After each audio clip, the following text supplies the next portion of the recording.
Good morning and welcome to Order Up, the Final Order Cutoff Show. Today we're going to be talking about comics that are on Final Order Cutoff June 29th, this Monday.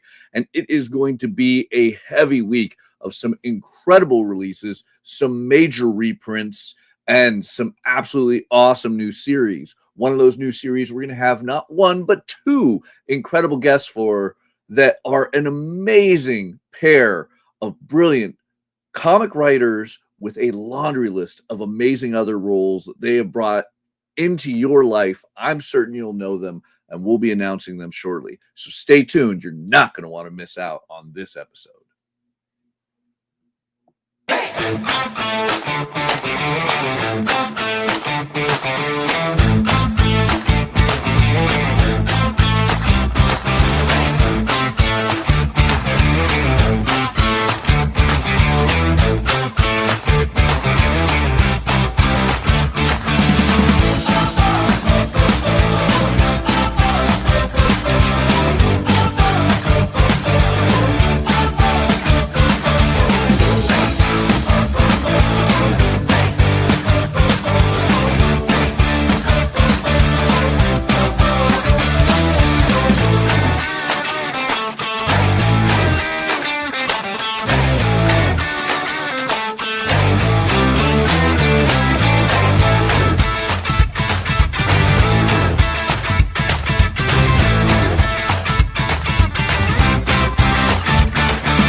Hi, everyone. We're diving straight into it.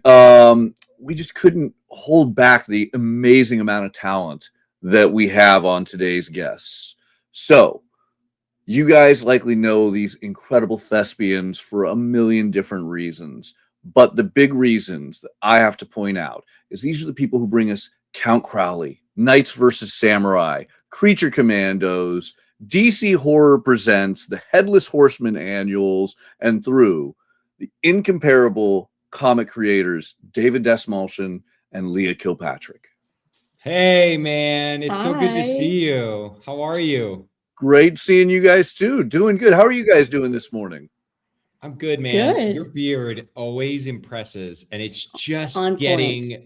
more fucking... Oh, can I curse on your show? Sorry. We can now.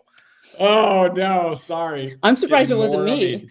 We'll make a David Dastmalchian exception. You can curse as much as Thank you. Thank you. Fair. I won't curse again. I'm sorry. It's so epic. We'll have you make a cameo in one of our books. I would be honored. Hi, Leah. Hi, David. Leah's in the west coast of the United States. Yeah. David's in the Spain. center of Spain right now. Ooh, I imagine And I talk that's about something myself not in the third comic person. related. What's awesome is the comic culture in Spain is incredible. I told Leah, we were talking yesterday, I was like, I walk one block, there's another comic shop and another comic shop and another comic shop. And they design and they distribute books differently than we're used to in the States. So like when they do trades, obviously, but they also do these hardcover, larger expanded books that are very popular over here. So if you're like a collector, you can get different variations of how they put them out. I just got a DC one for the Horror Presents, which are Leah and I's story for Dollhouse is in there, and Dollmaker. And I was like, this is beautiful. They're like, yeah, this is how they do it. Yeah, I'm not gonna lie. The Boeing shelf right there is all foreign language editions that are weighing down that bookcase. Oh my gosh.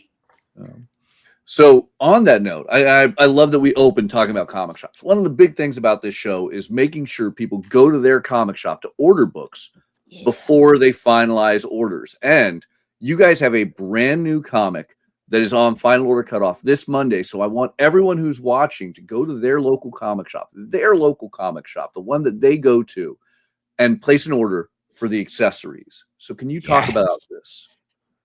Look at that beautiful cover. Go ahead, Leah. You could start. No, I mean, we're so excited because it's just been like, we've been working on this project for 2 years, maybe. And it's really, we're at that moment where we're like a month and a half, whatever, away from having it in our hands. And it's that's why I love comic books so much, because it's just, when it becomes such a tangible medium, you just feel like really accomplished, at least as a writer, I do.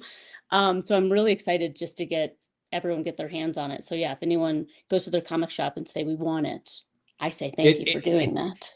It's so important too, because going to your local comic shop, brick and mortar comic shops aren't just important because they're a way of distributing the wares that we have to sell. It's an amazing opportunity that you can't have digitally, to be able to wander through a space and make discoveries, be drawn to certain art. I'm so proud of Lucas's cover, which is our cover A for issue 1. We also have a whole host of other incredible covers. So I'm excited for people who are walking into their local comic shops. Once the book comes out, there's a Tim Seeley cover. Yeah. Mm-hmm. People can go and discover the book that way. And honestly, it's a great place to find community. I think the world and the country that we live in right now is definitely feeling so divided and separated from one another. And comic shops, like death and taxes, are like the great common, the equalizer. It's like something we can all share, I love it. Yeah, no, I mean, and it is a great reality. But the thing also that we're all kind of feeling right now, that I think accessories hits perfectly, is we're all kind of feeling like there are certain people that are taking all of the money, all of the glory and everything, while we're working our butts off in the world. And that's kind of a topic in this comic, isn't it? Yeah, big time. I mean, that's kind of like how the initial idea came to be, was like, there's the faces of these iconic monsters like Dracula and Dr. Frankenstein, and that we've seen forever, and they're the ones that get all the attention. And I was always stewing on the thought of like, yeah, but who's the one really doing the work? Like, they're the face of it all, but who are the ones really doing the work? And obviously we've seen portrayals of Igor, Fritz, Renfield many times before, but I was like, oh, what if they just quit? Like, what would that concept be? Like, what is today the day they quit? They've been pushed for years. They have these addictive traits of codependency, to Renfield desperately wanting to be turned into a vampire, but just like riding on that edge for centuries. And I think like the thought of, once they finally get the backbone to stand up and say like, I'm done, I'm out of this, and stepping away from that codependent relationship, then there's a whole new reality of, oh, who am I? What does that mean? And how do I exist in the world without this thing that I've known so long? And so we just were like, what if all these henchmen teamed up and this band of buffoons kind of is created? And yeah, we're really, really proud of them. They all have their our issue, this volume has Igor, Renfield, and Mrs. Hyde, and we're just really proud of the way we curated them in our own voice, but then kept true to a lot of their traits from, all the iconic versions of them from the past.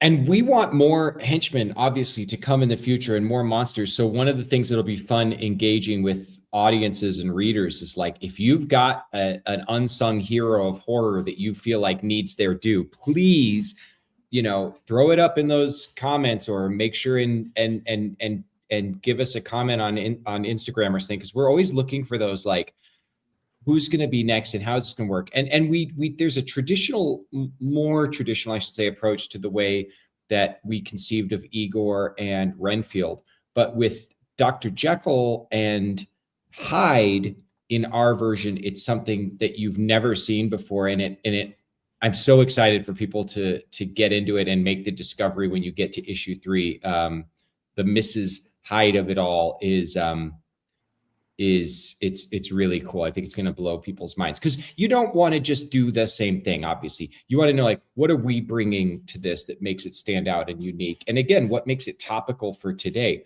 We're living in a time where, like really intensely one-sided relationships with our employers or society, or those forces that overwhelm and overpower us are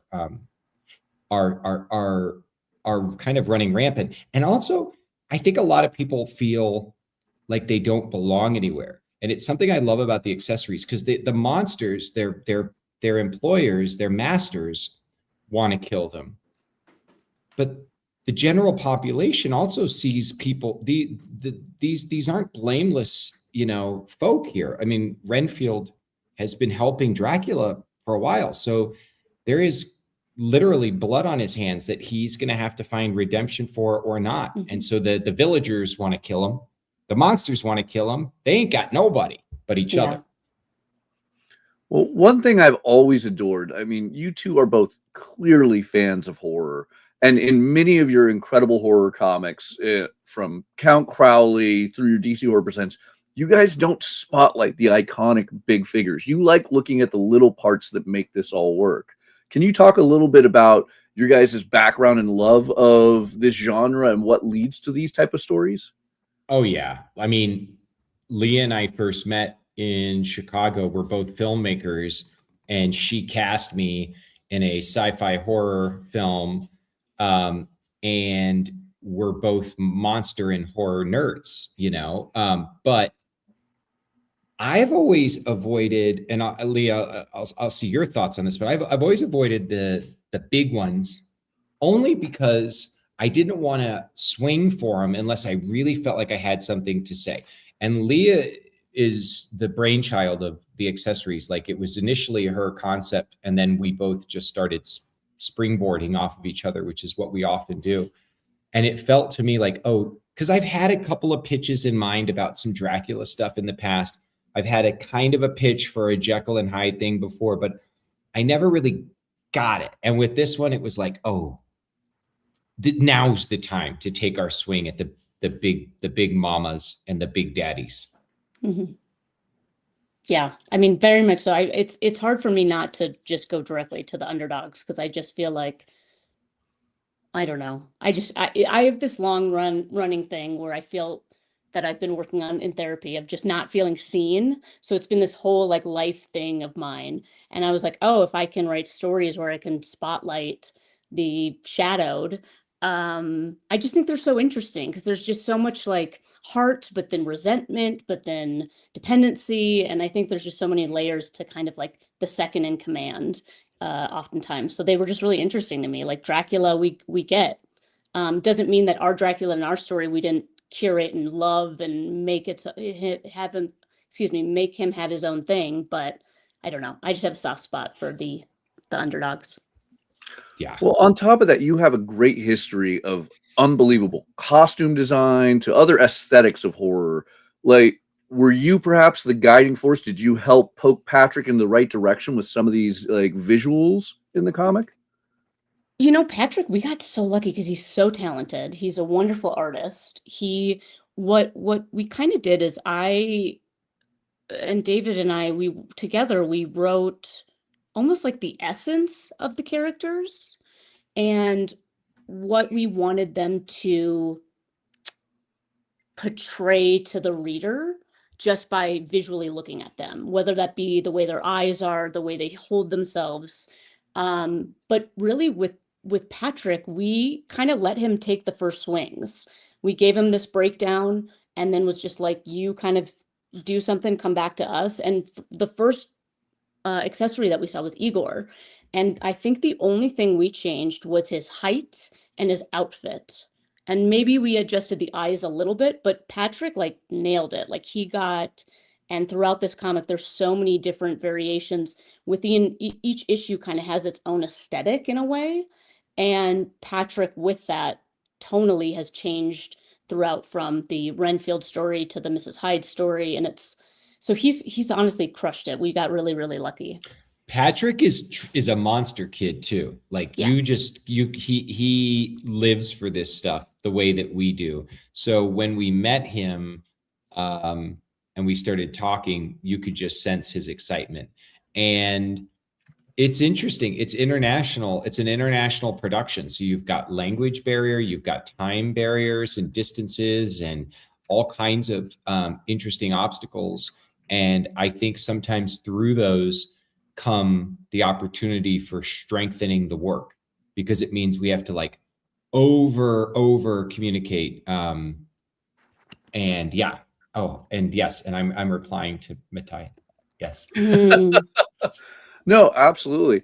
I am so excited about the accessories, but that isn't the only book that you guys are working on that is coming out very, very soon. While we are finalizing orders this week on the accessories, we actually got to finalize orders just a few short weeks ago on Kingdom of Earth. And Kingdom Look at that cover. Look at that. Yeah. That's gorgeous. Oh, So hitting July 15th, a little bit before Comic-Con, is the new 4-issue series from Dark Horse, Kingdom of Earth. I think you guys even have an advertisement in accessories for this. Yep. And vice versa. Yeah. Can you talk a little bit about Kingdom of Earth? David. well, we met in Chicago. So we set the beginning story in the Chicago area. But things are a little different in Chicago, Illinois, in the United States, honestly, in the world of Kingdom of Earth, because our story takes place 2 years after a cataclysmic apocalyptic event found that every monster you've ever heard of rose from the sea and the earth and took over the globe. And now all those monsters are battling and jockeying and negotiating for positions of power, while humans have been relegated to either food class or slave class. So you're either laboring or you're being eaten. And that is the beginning of our story. Leah? Yeah. I mean, it's very much, we always say like the one-liner or sentences. It's like Planet of the Apes meets every monster that's ever existed in human history. So it's pretty fun. Yeah, and you've got a kid who is our hero character, who is in that image that you're seeing right there. That's Sue Lee. If anyone's familiar with Sue's work as an artist, she's also a very talented writer. She's incredible. Yeah, she does all the incredible. covers and all the interiors. She's so talented. So that's our hero, Frankie. And Frankie is, you'll see, Frankie is escaping a really brutal reality, or trying, I should say, to escape a brutal reality, and finds a very unexpected ally. And this is like Leah and I's, as you've already established throughout this interview, favorite thing to play in is just monsters, because we do believe the world is populated with good and bad monsters. And this is a story all about good and bad monsters. Oh, and then I see you Through popped up. Through has been available now since March. You could get it through Z2. You can also, thanks, man. You could get it at your local comic shop, hopefully. I wrote that story starting in 2006 because I was obsessed with Henry Darger, the outsider artist who was a janitor who, when he died, they found in his apartment a lifetime of incredible artwork that told a very strange and bizarre story. And I was always obsessed with that idea. So I let that idea flower and grow over the years and turn into a story about a young woman who nearly loses her life, and her struggles with mental health send her on this mysterious journey down a rabbit hole into another realm.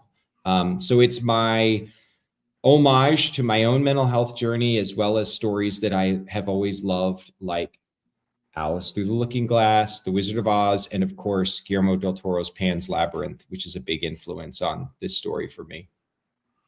Absolutely beautiful and emotionally hard-hitting piece. Thank you. I remember when that first released in March, it just caught. I was a single sitting, had to read through the entire graphic novel the night of release. So for those who, for any reason, haven't already picked up Through, I want to point out, when you go to your local comic shop, if they don't already have it in stock because they sold out, understandably, that's currently available through Lunar Distribution, as is Accessories 1 and 2 that are on FOC right now. And then if you want Kingdom of Earth, that's going to be through Dark Horse over at Penguin Random House. So Kingdom of Earth issue number 1 drops July 15th with issue number 2 on August 26th.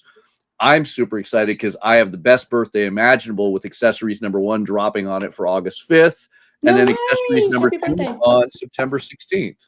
So, well, you're going to have a hell of a birthday present. Let me tell you, when you read that issue 1 of Accessories, if you like monsters and you like batshit crazy stories, I cursed again, you're going to love it. Oh, I can say I've already had the chance of reading issue number 1. I can tell everyone that they're going to have the best version of my birthday. They get the present because it is phenomenal. That's The so good. the big drop at the end. Oof, Mhm. that's a great twist. But yeah, Oh, I love it. I mean, Renfield, Igor, I cannot wait for more. And if you guys want to express to David and Leah who your favorite sidekicks of these classic monsters and horror villains are, where can they find more from you two online so they can reach out and tell you how much they love your books? We have a Good Fiend yes. Instagram. And is Yes. it just Good Fiend, Leah, or is it Good Fiend Film? It's like Good Fiend Official. I don't I think know. it's Good Fiend Official. Go to Good Fiend Official, I Official. think. Yes. And then We're David going to has be an doing. Instagram. I have Instagram. Leah has Instagram. Leah's Instagram is much more interesting than mine. That's not true. I will have. Yeah, she's got the chirp. Trust me, you want to subscribe to that. You don't. We'll have. It's too niche. We'll have lots of posts coming in the coming weeks about the book as it's coming out. So jump in those comments and let us know, because we want to see the mummy, the phantom, the creature, so many different monsters come to life. And I want to know who you're wanting to see, whose sidekick or henchman or foot servant would you like to see get its shot at redemption? Absolutely love it. So yeah, definitely follow both David and Leah. I mean, Leah has some of the coolest like special effects and costume stuff on her social media. David he's in everything, and he has the key. If you want to see an interview that makes this look like nothing beats David's incredible interview show. Would you really want to pitch that? Oh yeah, check it. Grave Conversations. Very proud of Grave Conversations. Leah helps produce it. It's an awesome show, and I get a chance there to talk to people about death and dying. So yeah, thanks, man. You're the best. We couldn't ask for a better PR marketing team than getting to be here. This is awesome. On the show. You're amazing. Thank you. And thanks everybody for supporting your local comic shops. Thank you for supporting our work. I really appreciate it. It means a lot. All right. Thank you. So remember, everyone who's watching, you guys love David and Leah. You want more. You need to go to your local comic shop. Let them know not only that you need accessories, Kingdom of Earth, you need to track back their incredible history of things like DC Horror Presents, Creature Commandos, Count Crowley, one of my personal favorites, and through. But you want to tell them which covers, and you can see those all. We're going to go over all of the covers after this. But again, a huge thanks for taking your time, both of you guys, David, Leah. It is an absolute honor to host you guys. Thank you so much. Man. Thank you for having us. That was awesome. Thank you. Thank you. Bye. Bye. Hi, everyone. I'm Matthias Lewis, and I'm here to talk to you about FOC, or Final Order Cutoff. It is the last chance that we, the comic retailers, have to finalize our orders for comics releasing roughly 3 to 6 weeks out from the Mondays we finalize our orders. We deal with this every Monday, but this is important to you, the consumer, because it is the perfect time to reach out to your local comic shop if you want any specific or guaranteed items. If you want the Jim Lee or Dan Mora covers of Justice League Unlimited, reach out to your local comic shop and let us know. If you want the new issue of Lilo and Stitch, this is the perfect time to tell us. Because as long as you can get us the orders before Monday at 6 p.m. Pacific Standard Time, that will give your local comic shop retailer enough time to finalize that order, adding in whatever it is you want, so they can guarantee when it releases, we have a copy set aside waiting for you. So, always reach out to your local comic shop before 6 p.m. on Mondays with the comics you want. The sooner, the better, to guarantee they're waiting for you. So, in one of my favorite things of doing this show is, while we're live, getting requests for, covers or comic series. And I've already gotten multiple messages requesting the accessories and Kingdom of Earth.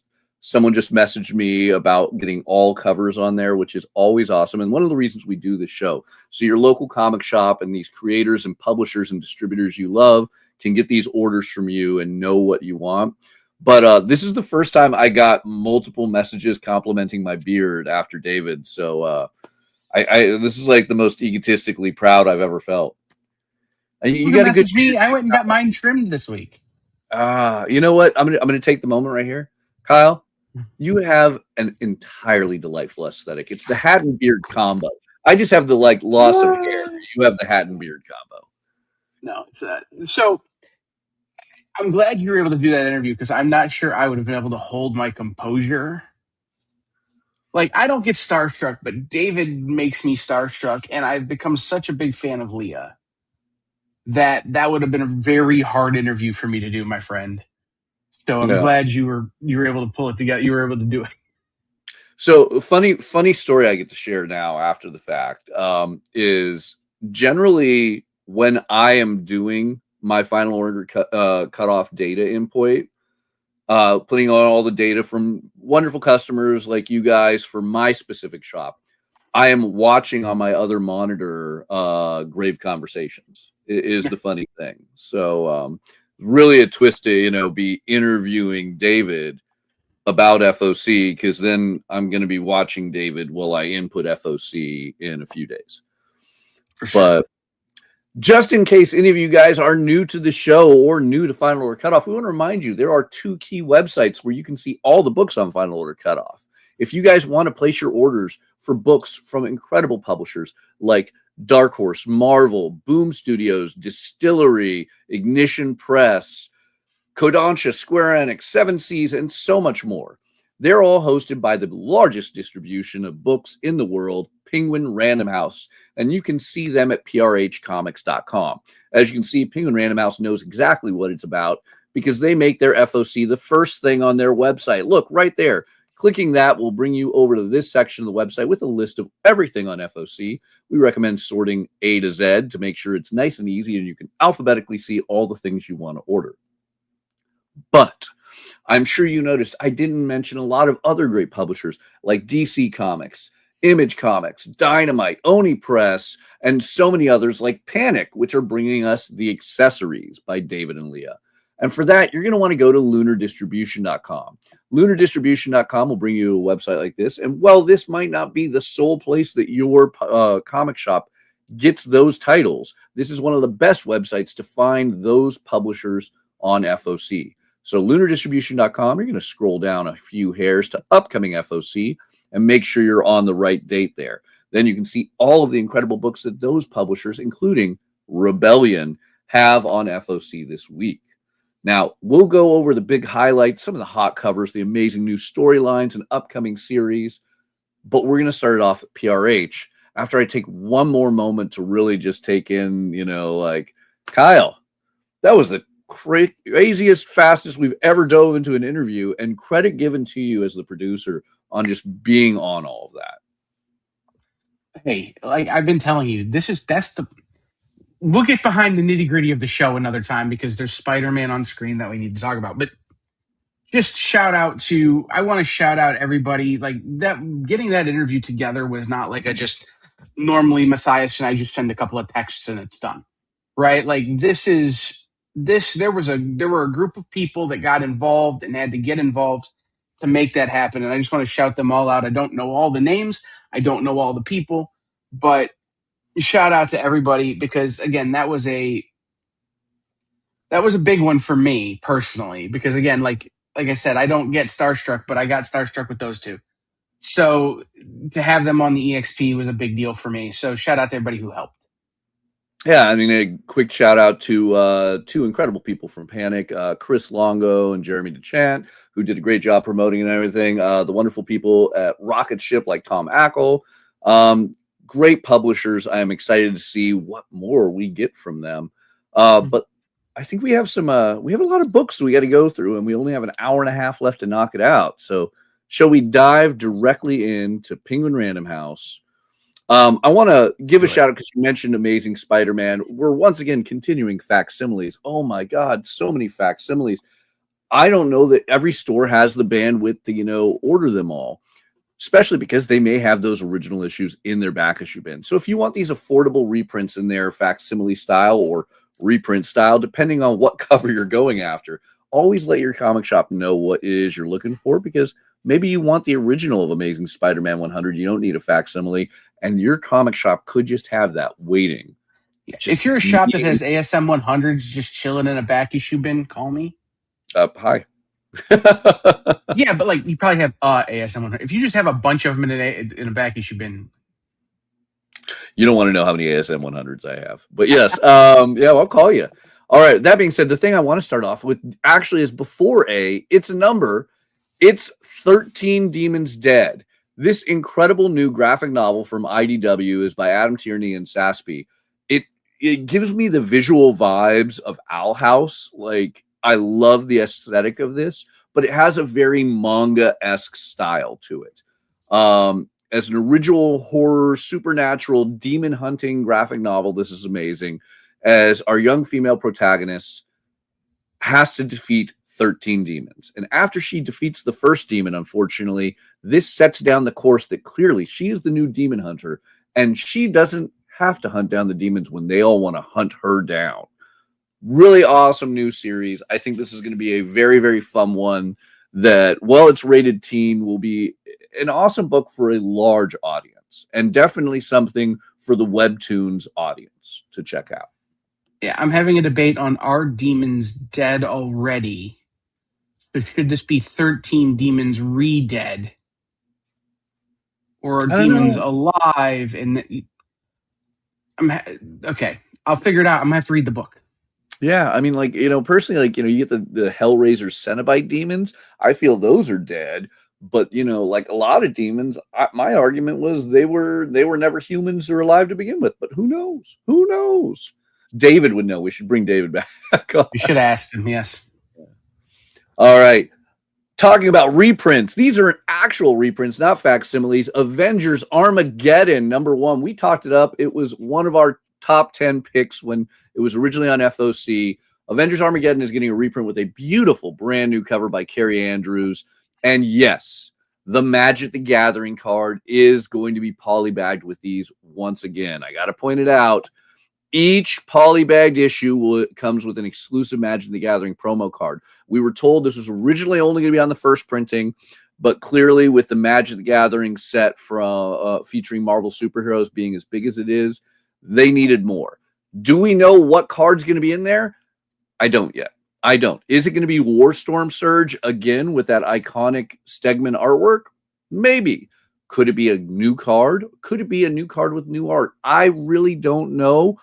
And I don't know if anyone does yet. But one way or another, Warstorm Surge, always a playable card if you're running those colors. Great commander piece as we go into Magic talk. But if it's something else, there's never been a time where a comic, manga, magazine, or other item has included a Magic the Gathering promo, and that promo hasn't eventually gone up in value. So keep it in mind. Get your orders in, especially if you want multiple, because I know stores were slammed with requests, not even traditional comic requests, to get that card. The value skyrocketed on the aftermarket. So if you want one or multiple, let your shop know. And the big thing I got to stress on this is let your shop know the quantity, not just that you want one. Right. There are enough Avengers who are red that they should probably just make it Warstorm Surge again, because if it's 5 red mana to cast Warstorm Surge, you could at least get 5 superheroes that are red. Yeah, I'm doing. I mean, and to be 100% honest, though, like,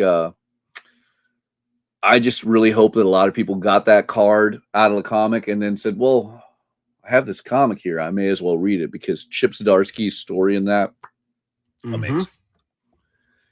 Chip Zdarsky, by the way, taking over Avengers. We'll be talking about that on a future FOC show, but in September. New Avengers series by Chip Zdarsky. So you had this as a prose pick of the week a few weeks back, and now we get a graphic novel adaptation of A Confederacy of Dunces. Kyle, you want to talk about it? I don't know that I made it my prose pick of the week, but like, this is a book that keeps coming around, A Confederacy of Dunces, guys. There was a book this week where A Confederacy of Dunces was the tagline, right? Like, this keeps coming around, but this is the classic Pulitzer Prize winning novel from John Kennedy Toole, adapted by Albert Montes, who also does the illustrations. And you may know his name because he did, along with Ryan North, the Boom Studios Slaughterhouse 5 adaptations. Amazing adaptation. Yeah, absolutely. So Confederacy of Dunces is about this character who I joke about, but is not that dissimilar to me in a lot of ways. Somebody who, maybe went on a little bit of an unconventional path compared to what their parents had, thought they might do, compared to what society would expect from people. But this is set in New Orleans, and this guy has every job you can imagine, from selling hot dog carts from hot dog carts to being a musician on Bourbon Street. And it all kind of swirls around this sort of unique politics and vice and culture that is New Orleans. This book is a comedy, but it's a very, very dark comedy, and it's a very, very sharp criticism of America in the 1960s. So when you're looking at all of those different elements, to take it into graphic novel form is a great way to read what might otherwise be a hard read for some folks. Absolutely. It's not an easy book to read straight, so I'm excited for this as an opportunity for other people to experience it. Hey man, everyone loves comics. It's just an easy way to take things in. Mm-hmm. All right. But speaking of prose, let's talk about your prose pick of the week. This is my actual prose pick of the week. Beasts Beyond the River by Scott Sigler.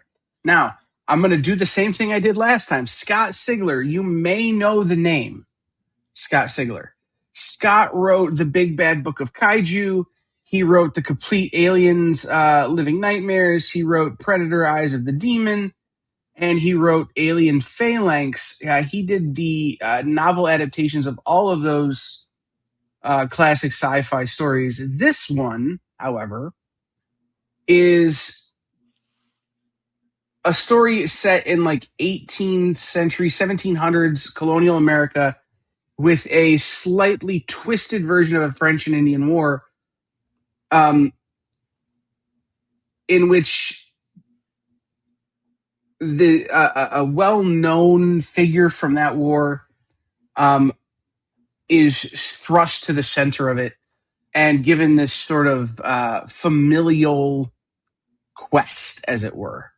They're taken from what they would be as just a regular soldier fighting in the French and Indian War.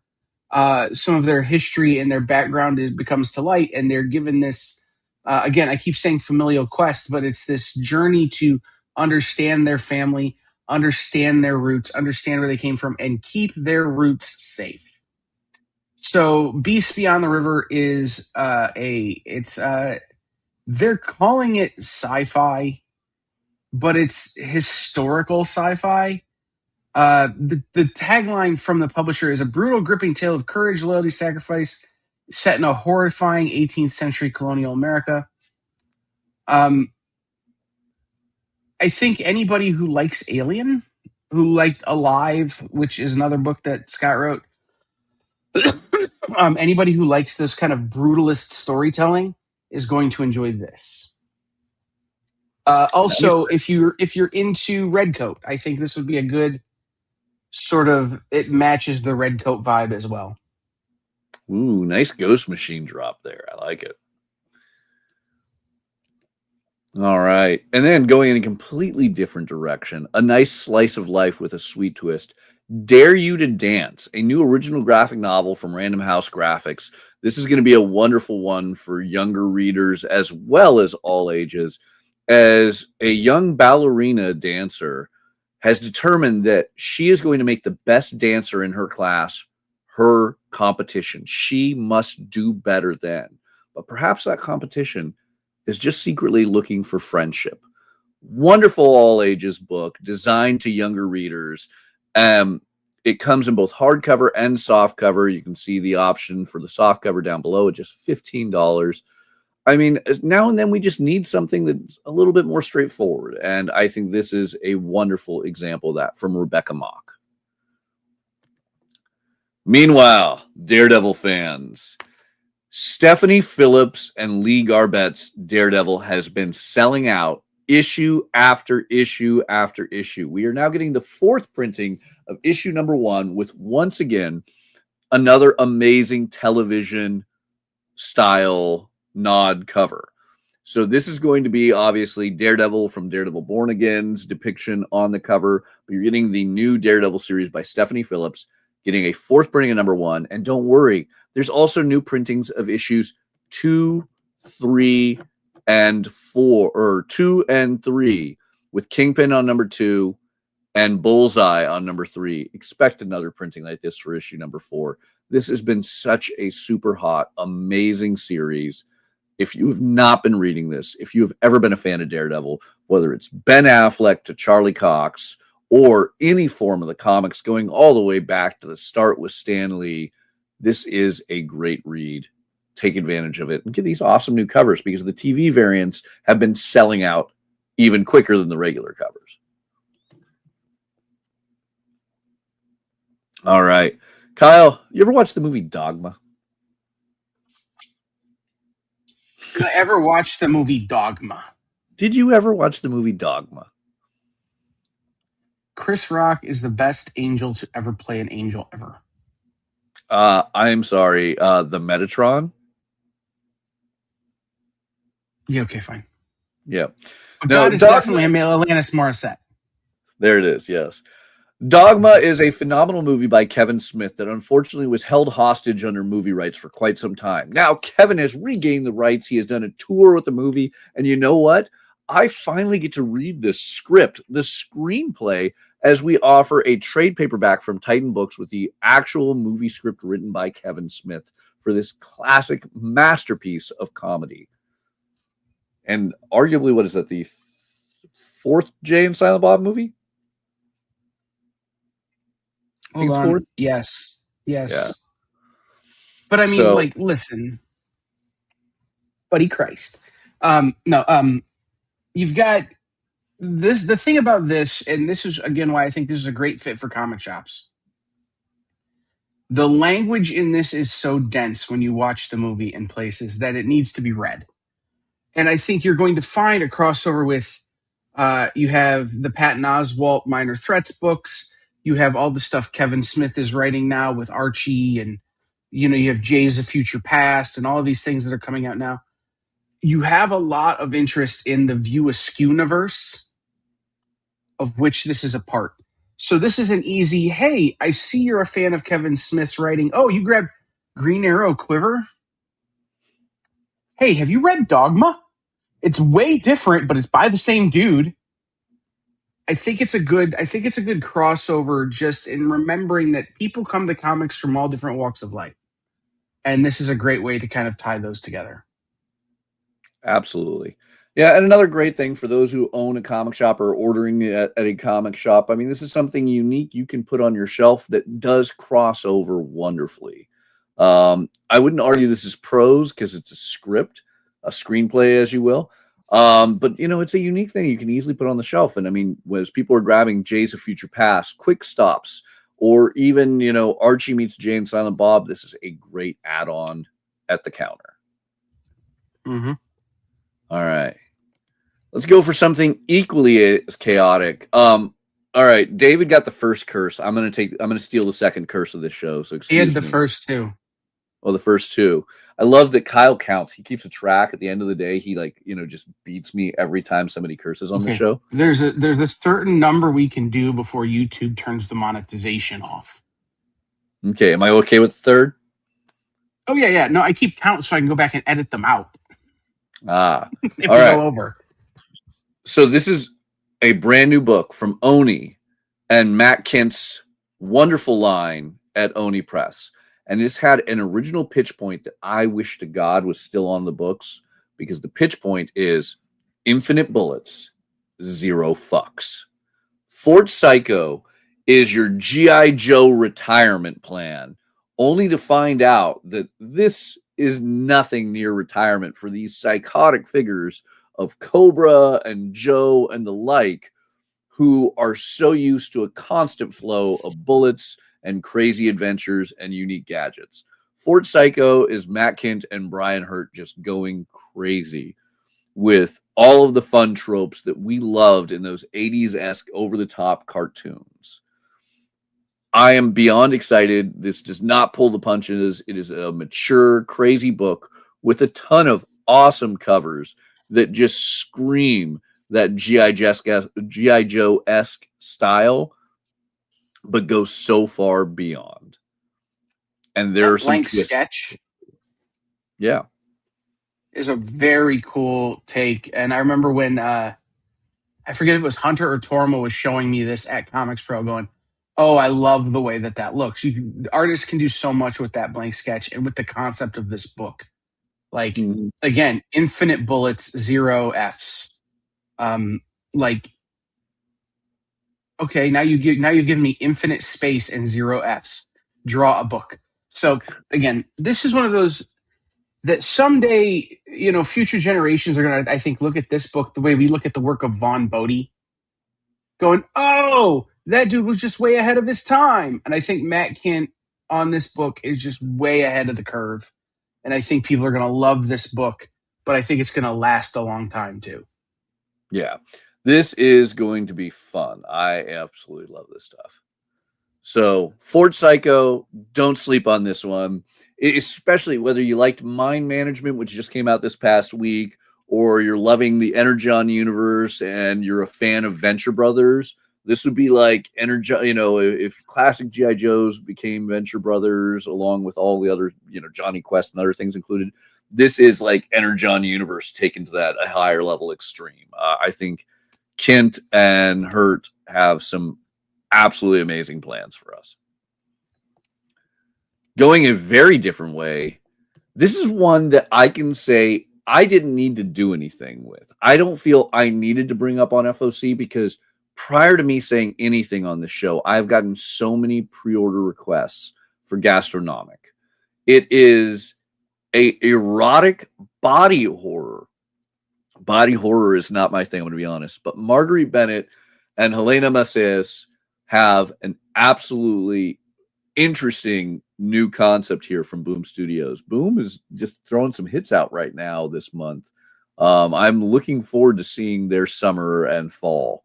But this is a haunting new one. Definitely for anybody who liked Hello Darkness or wants something a little bit more. People who enjoyed Voyeur, who are enjoying things like Faithless. This is, I think, a big one. And one I got to point out, again, erotic body horror. There is a not safe for work Jenny Frisson cover that will not be revealed until release date when somebody cracks it out of the bag. But the bag looks amazing, and I'm pretty sure this is going to be a ridiculously beautiful cover. I mean, all of these are beautiful covers. They're haunting me. They'll give me nightmares for weeks, but beautiful covers. Marguerite Bennett, by the way, if you didn't watch our interview with her a few weeks ago, go back and watch that as we talked Odin and a number of other things. She doesn't pull the punches. She is not only a brilliant writer, but she is not somebody who ever holds back. She leaves it all on the script. So I think this one's good. But look, I'm not a body horror person. I'm going to give this a shot. Don't question me there. I'm going to give it a shot, but I'm not a body horror person. So I need something to cleanse the palate. I need something a little bit lighter. You okay with something a little bit lighter, Kyle? I'm always okay with something a little bit lighter than weird French spellings of gastronomic and body horror. Well, let's go as Japanese as you can get. Too light. Hello Kitty and Friends, Hello World. This is IDW's big push. Everyone, I think, at IDW has been supporting this as this is going to be the next big thing. Mariko Tamaki, Cody Lamu. This is Hello Kitty. There's the 30 years ago dragging my sister into Sanrio stores that is just flooding my head right now. But it's everyone. Bats Maru, and the rest teaming up in a brand new ongoing comic series. And I don't know who I'm going to sell this more to, younger readers or older, collectors and fans, because Hello Kitty is on everything. Gudetama forever. A million covers. Like, I feel this is a universal easy, one. You can sell it to fans who've been buying My Little Pony and Sonic, to fans of nostalgia that loved all of those things, like from the 80s and 90s. This can go to men, women, boys, girls, everyone in between, and then some. And I feel people are going to be buying multiple copies. Some beautiful, beautiful covers there. Personally, that Rian Gonzalez is the one holding all of my attention. But Chrissy Zullo did an amazing job. And neither of those are the ones that made it into our top 10. So you're going to want to stick around to see what was the big Hello Kitty cover to land in our hot ones to order. So brand new Hello Kitty. Just crazy. I expect you guys to flood your local comic shop with order requests on this. All right. I'm going to skip over the next one for a moment and talk about another great second printing. Jay and Silent Bob, Jays of Future Past. Giuseppe Camuncoli doing a wonderful nod to Amazing Fantasy 15, that first appearance of Spider-Man, but now Spidey is saving Jay and Silent Bob. I mean, look, everyone gets one. So, wonderful new reprint. If you missed out on this, Kevin Smith has been seeding appearances of both Jay and Silent Bob in the Marvel Universe for 10 issues of random Marvel comics prior to this. I mean, they've made subtle appearances in Uncanny X-Men, Amazing Spider-Man, and others. So this is a really crazy new book, as suddenly Dr. Doom decides we gotta get rid of these two stoners. Second printing available, new covers, which means even though I own all the covers for number one, I'm going to have to get another printing. But if you missed out, this is a great chance to grab it. There is also a wonderful ratio variant hidden over there. If your store is getting it, reach out to them, ask them if they're qualifying and how much they'll be charging if you'd be interested in a copy. Then, for you manga fans, another one. Luna Knight is a new manga series coming out from Seven Seas Entertainment by Hiro Morino. It very much has a Gunslinger Girls, if you're familiar with that classic anime and manga series, meets this is where I wish my producer were right next to me to give me the answer of what that movie was with Matt, who's the other part of Ben Affleck. Oh man, this is so great, not having my producer here right now to shout these names at me. Not Matt Dillon. Was it Matt Dillon? But did you just forget Matt Damon? Matt Damon. I did forget Matt Damon. What was Matt Damon? What was Matt Damon's spy thriller where he was had amnesia? Jason Bourne. Jason Bourne. There you go. Thank you. It's Gunslinger Girls meets Jason Bourne. This is why having a producer is important, because he knows everything and I know nothing. This is the Jason Bourne of young female manga first-person shooter style storytelling. I don't know what I'm doing. But no, Luna's Night looks amazing. It is a young girl with amnesia who instantly is thrown into a world where she's got to shoot all the bad guys. Sleeper agent, crazy, awesome fun. All right, now that you're back, Kyle, do you want to talk about one of the craziest things to spin out of the Addams Family? For sure. Golden book about Pugsley? Oh, for sure. Well, I am Pugsley. Do I really need to tell you more about Pugsley? Yes, absolutely. Wednesday's brother, who's actually the coolest character in the Addams Family that isn't named Uncle Fester. This is more of a look at Pugsley, not the traditional Pugsley from the classic Addams Family or even Addams Family Values or any of those. This is Pugsley from Wednesday. So a little bit more of a character, a little bit more of a creep, a little bit more adventurous than maybe traditional Pugsleys have been. But knowing little golden books as I do and having not gotten to read this yet, I would imagine that this is a story about sticking out when your whole family is weird. Having an identity like amongst a bunch of very loud identities and carving your own path as your own person amongst, when it would be easy just to fall in to the background. So, don't know, but it's little golden books. So, get it for your children and freak them out about the Addams Family. It's beautifully well done there, Kyle. All right. For those of you guys who feel we haven't been talking enough about superheroes yet today, Marvel and DC's epic crossovers from Spider-Man, Superman back to Deadpool and Batman, and then some. Marvel and DC's The Dead of Night and Other Stories is going to be the Marvel end of the hardcover and softcover collection of those awesome crossovers. We talked about the DC end over at Lunar a few weeks ago. And as we mentioned, in that, you got 2 original stories being published for the very first time in print of these crossovers. This is going to be the same scenario. So, of course, even though I own a million covers of Deadpool, Batman, and Spider-Man, Superman, I have to repurchase it in hardcover because, there's a softcover option. I got to go hardcover because this is going to be the first time you're going to get in print Thor, Shazam, and Jeff Aquaman, the incredible Infinity comics that were digital only. And I mean, if you aren't reading a story about Jeff the Land Shark hanging out with Aquaman, why are you even reading superhero comics to begin with? This is going to be a great combination. Once again, $30 for the hardcover. It is $20 for the softcover, much like they did over on the DC end. And it's going to just be great next to that DC one on your bookshelf. I'm going to own 5 million versions of this, crossover by the end of the decade.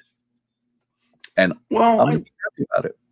Right. There's nothing wrong with that one on this particular one. Normally I would yell about reprinting this thing again, but I'm not going to because I kind of agree.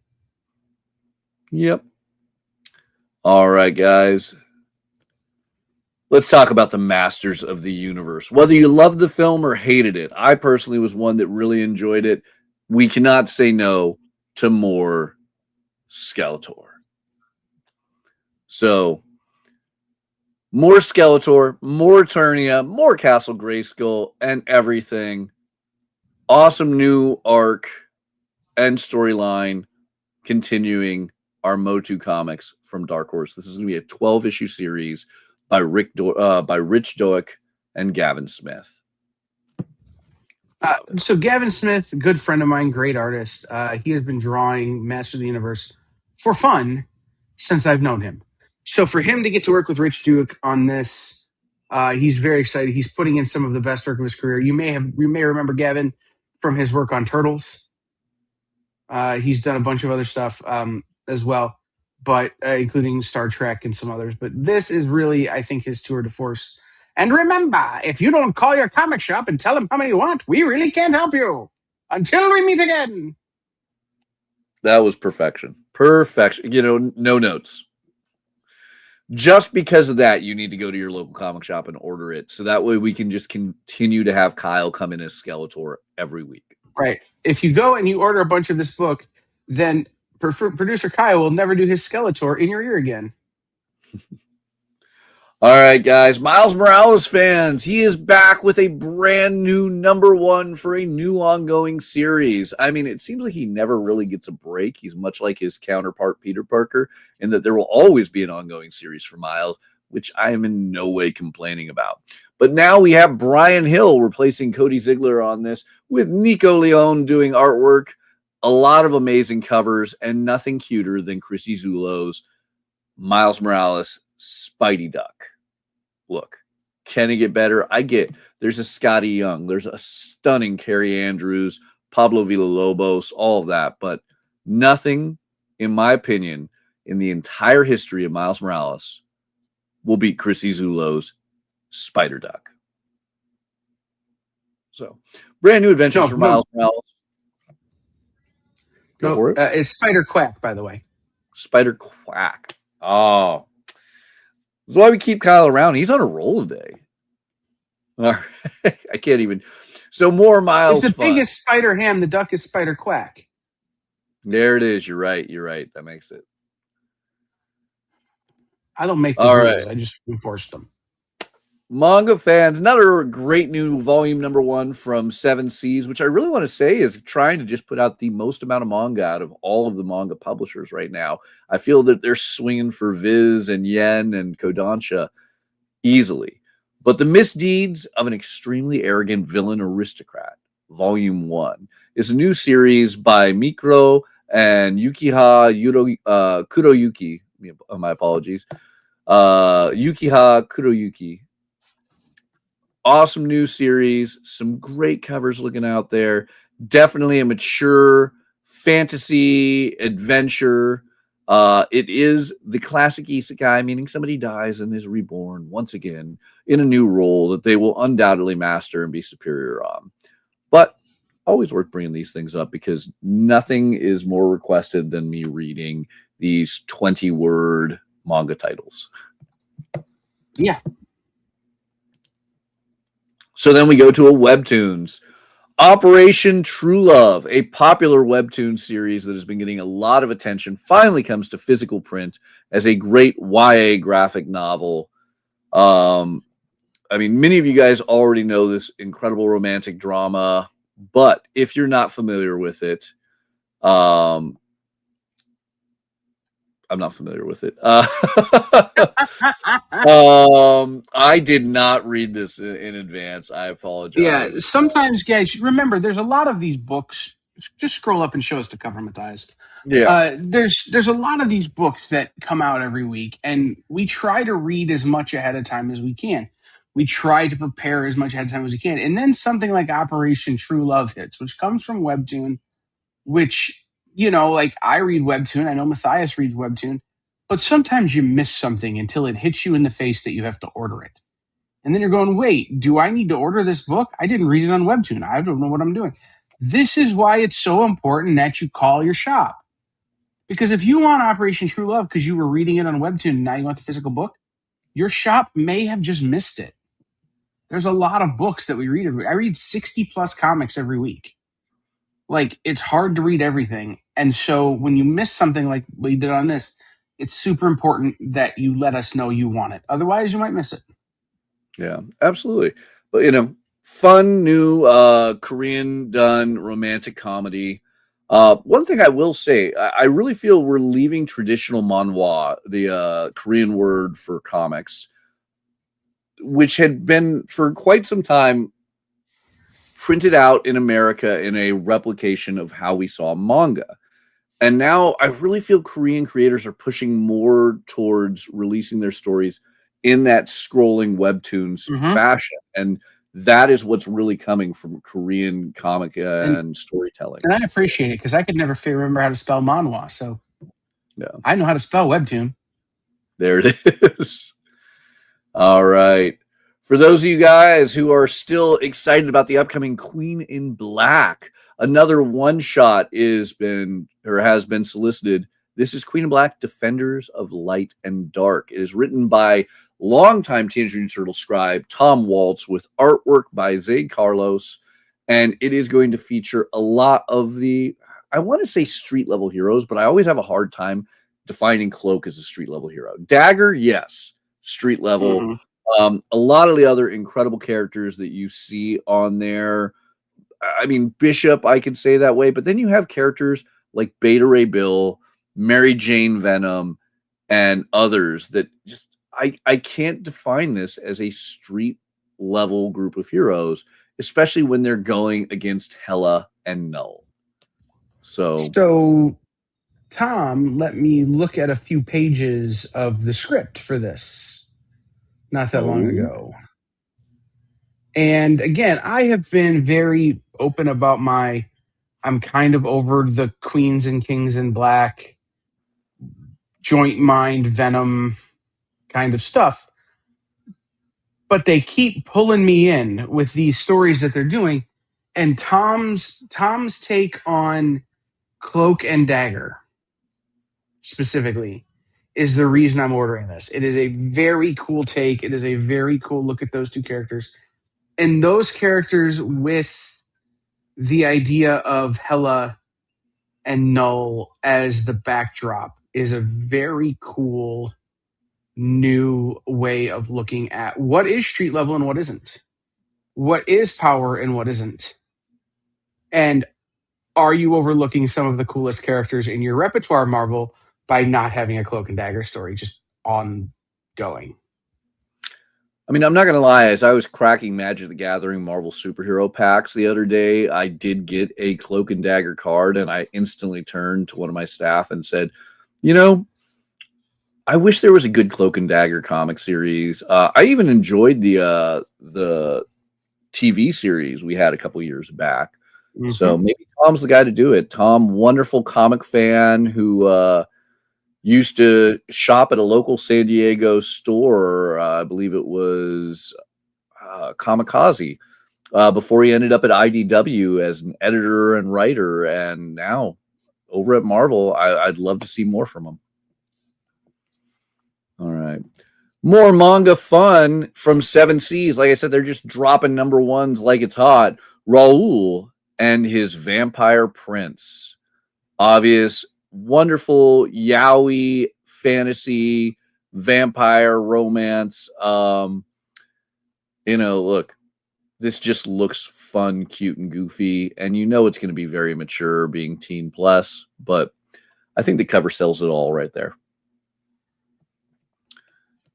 Then Christos Gage.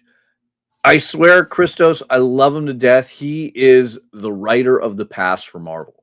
Anytime we get a story that is not in current continuity, it feels like it's Christos. Whether it is Battle Worlds or the current Civil War Undressed, or was it Unmasked? Now we have Rocket Raccoon, Rocket Rewind, giving us a classic tale of not only Rocket Raccoon, but his other anthropomorphic fellow alien friends from the Mike Mignola classic miniseries. So, of course, I had to show off that Mike Mignola variant. But we're going to get a awesome new story focusing on early Rocket Raccoon and celebrating the fact that it's hard to believe Rocket Raccoon is 50 years old. 50 years of Rocket Raccoon. That is a concept right there. Been 50 years since he first burst into the pages of Incredible Hulk. So, brand new one shot. Thinking about Mike Mignola. What? I'm just still thinking about this Mike Mignola cover. Yeah, beautiful, right? Trying not to think about 50 years since Rocket Raccoon. I'm thinking more about Mike Mignola. I'm going to focus on the thing I like, not the thing that makes me feel like I'm turning into dust slowly. All right. Well, something that will make you feel much more modern is the Smart Division, a brand new comic from the incredible Zach Kaplan, multiple time guest of the show, always writing some of the most innovative and unique books that instantly get picked up for film and television rights, whether it is Eclipse, Port of Earth, Only the Savage Are Left, and others, Kill All Immortals with a third volume coming out soon. The Smart Division is an interesting take on what really could be a frightful future as AI gets bigger and bolder. What could happen as we deal with an FBI agent and a Gen Z savant who are going to start the first AI crimes division? Some beautiful covers on this as we deal with artificial intelligence crime, whether it's being manipulated and assisted by humans or purely on its own. This is an interesting concept that I know. I was checking my Facebook feed earlier, and multiple comic publishers, editors, and creators were sharing various books about AI that they were reading. And it is a prevalent conversational topic. So I think this is a great one to read. Zach Kaplan always does a brilliant take on a lot of these things, coming in from a very crazy and intriguing way to just draw you in. This 100% on my pull. I am going to be ordering this all the way through, and I fear it's going to make me look at computers in a much more haunted way when I'm done. Well, and just quickly, John J. Pearson, who's doing the art on this, is also doing the art on the Patreon over at Ignition Press that we talked about last week. Is his art style is very surreal. It's very cool. I think it's going to lead a lot of people to this story, especially as they discover the Patreon and some of that stuff. So I would just, if I were you, I would make sure I ordered this at a time, because I think shops are going to maybe not order heavy.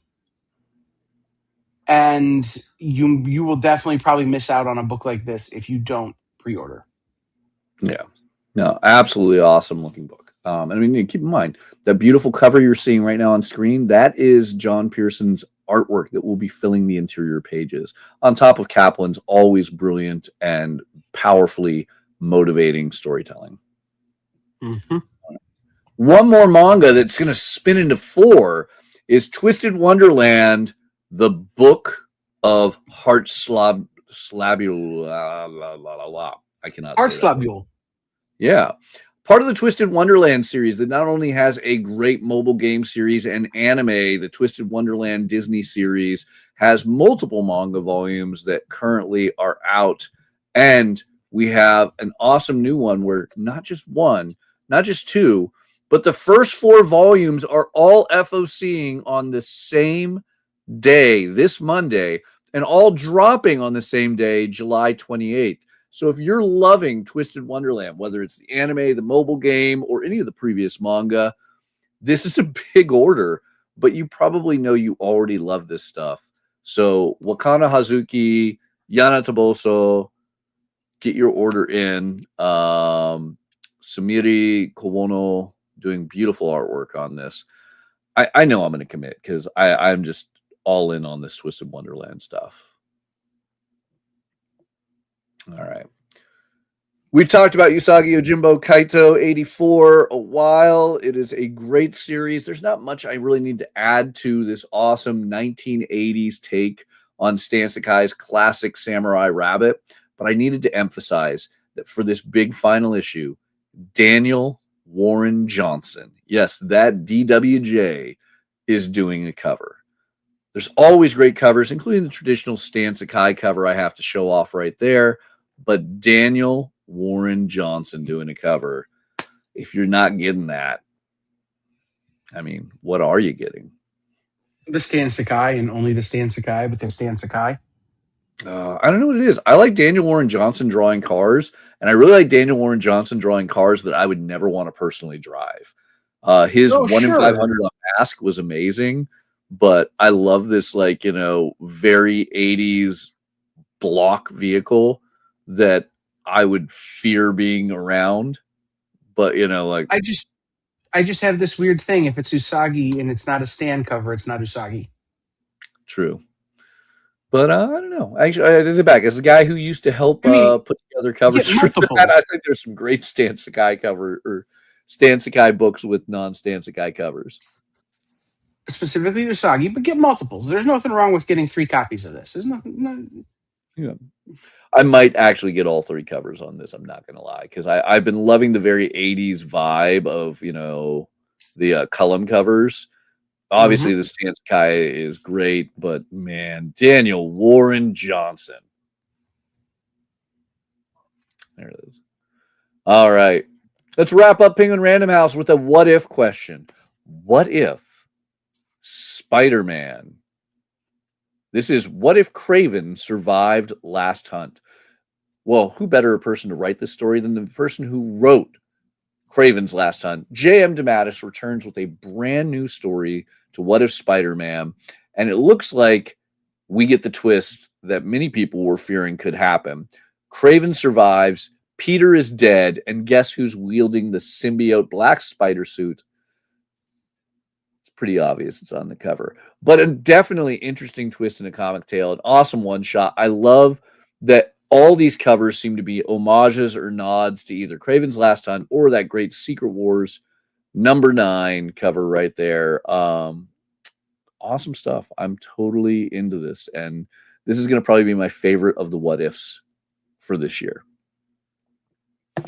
Really quickly, before we head over to Lunar, there is one that I feel we did not get a chance to talk about. Rootbound, a prose novel by Margaret Owen that ties into Tangled, the beloved story of Rapunzel from Disney. So while this isn't going to be one of the what ifs, this does give us some more fun with Rapunzel and our beloved and smoldering star Eugene. A little bit more fun because I don't know if we're going to actually ever get another Tangled movie, but I'm all for more Tangled storytelling. and a great way to get it in prose form. Yeah. I think there are a number of Disney properties that we've seen the last of on screen, Tangled being one of them. And so to give them the treatment that has been given to other fan loved properties like Firefly and Buffy and what's the other one? The Dark other Horse Josh did. Whedon one? No, the other one that Dark Horse did that was a TV show that got canceled way early and then they Dollhouse? kept it going. Dollhouse. Yeah, but that one, but others. So many. I don't. It'll come to me at like 3 a.m. in the morning, and I'll text Matthias. Anyway, to give Disney properties that treatment of letting writers write in those worlds and expand the mythos and expand the story, and do all of that without having the constraints of what you can make on screen, I think is a really smart idea for Disney. And as Disney expands its prose publishing, I think that you're going to see a lot more books like Rootbound in the future. I'm all for it. I've been really enjoying their What If series. Their let's see, what is it? Their Twisted Tales. I have the wonderful bookmark right there for one of them, the What If Moana Broke the Heart of Te-Fiti. But yeah, brilliant book by Keela Kendall, by the way. I love these Disney prose novels, but doing one that's actually more in continuity, like Rootbound. Exciting. The only thing I got to give one negative though on this is, and this is a problem with prose in general, when you have a beautiful cover like this is something we are so lucky to have in comics, where we always emphasize who all the roles are. Colorist, letterer, cover artist, interior artist, penciler, inker, etc. This is a beautiful piece of artwork on this, and I really feel the artist who did it deserves a bit more frontline credit, because I would track down more artwork from this novel covers. And on that same note, I have to give a huge shout out of all the people who do this. The one that always excites me the most, actually, I'm just going to do it this way, is Brian Michael Bendis. Because Brian Michael Bendis is one of the few creators that I think really pushes this drive of emphasizing on his comics not only the various creators who are working on it, but the letterers. And you will see colorist and letterer on the titles that he works on. So the incredible Joshua Reed and Nick Filardi get the attention that they deserve, that you're not going to always find those credits on, every Marvel, IDW, or Dark Horse book. So I believe this is very much a Bendis action, and he gets the greatest amount of love for spotlighting these parts, because there's a lot of people who work together to make comics, and getting proper credits out means the world. So with that, shall we bounce on over to Lunar and see what's happening in the worlds of DC, Image, Dynamite, Oni, and others? Only if we have to. All right. I just realized Oni had its first Penguin Random House FOC this Monday with Flux Houses. Fort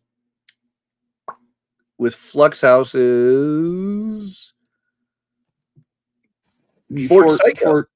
Fort Psycho. I don't know that that's 100% true. I believe that's we were on the book last week. I believe it was on Lunar. I don't know. I mean, so this is where I flaw myself right now. We've known for a while that Oni Press is switching from Lunar as their main distributor over to Penguin Random House, and I believe, well, we can definitively say there is an Oni one on this week. I believe this is the first week of it.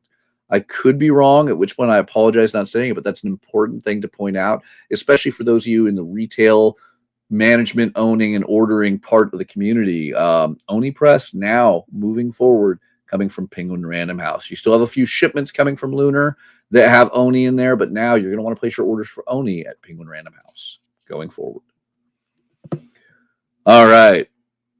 So let's start it off with Lunar, once again, Lunar Distribution, you're going to scroll down to upcoming FOC. Make sure you're on the right date, June 29th, where you can instantly see a series of brand new progs of 2000 AD from Rebellion to get those orders in. I'm so excited for the ability to continue ordering 2000 AD progs and Judge Dredd magazine in America once again in nice rapid succession, thanks to the wonderful people at Rebellion and Lunar Distribution. Then, all the absolutes. Absolute Wonder Woman, issue 22 on FOC with a number of great covers.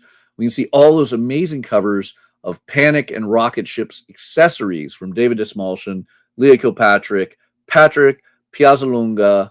Beautiful cover right there by Lucas Kettner, Tim Seeley, Matthew Seaborn. Personally, I am so in love with these Joel Herrera covers. I hate that they're ratios. They are 1 in 15, so not every store may be getting them. Reach out to your local comic shop, see if they're available. Make sure the owner didn't buy all the copies. I won't, but I'm going to be buying one of each. I can tell you that. And ask them what the price are, because they will be above cover price more than likely, because they have that qualifier of having to order 15 regular covers to get one. But these are beautiful. Whew. Action Comics finally hits 1,100. Yes, it's going to be a tour de force of big writers with Joshua Williamson, Mark Waid, Sophie Campbell, and Dan Slott, all of the various Superman writers, teaming up for this big crossover. Thick, oversized issue. We're finally in the 1100s. You know the only thing that's cooler than the 1100s?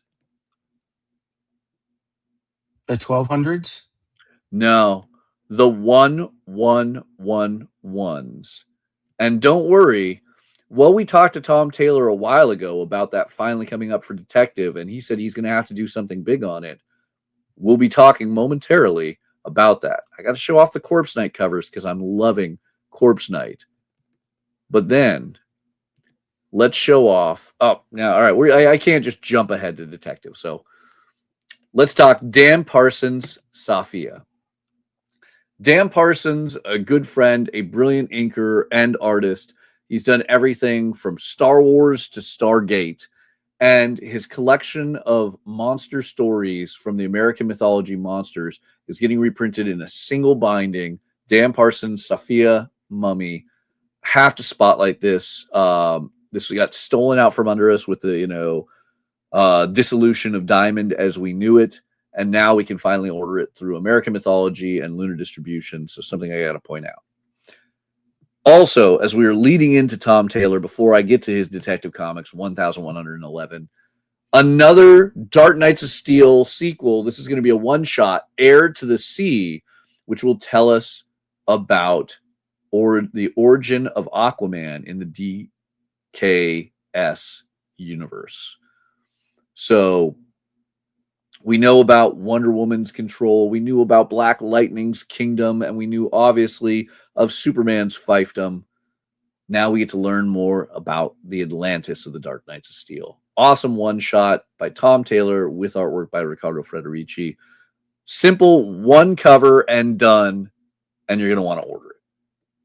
Just like you're going to have to order this amazing DC Universe by Keith Giffen for the new cover by Kevin Maguire, featuring the beloved writer and artist Keith Giffen right there in the classic pose he's so often associated with Kevin Maguire from the Justice League series of the 80s and 90s. This is going to be a collection of great books like the Legion of Substitute Superheroes, key Justice League of America issues, Lobo Paramilitary Christmas Special, which had the first appearance of Lobo's dog, Ambush Bug, Blue Beetle, 52. This is an amazing collection of Keith Giffen. But this new Kevin Maguire cover featuring the late, great author of my, childhood, Keith Giffen right there. Brilliant. I love it. Well, that's the thing I wanted to kind of mention with this one, right? Is that Keith's work, a lot of times on the collector's market, doesn't get the love it certainly deserves. Keith is one of the most interesting, imaginative, irreverent creators that we've seen.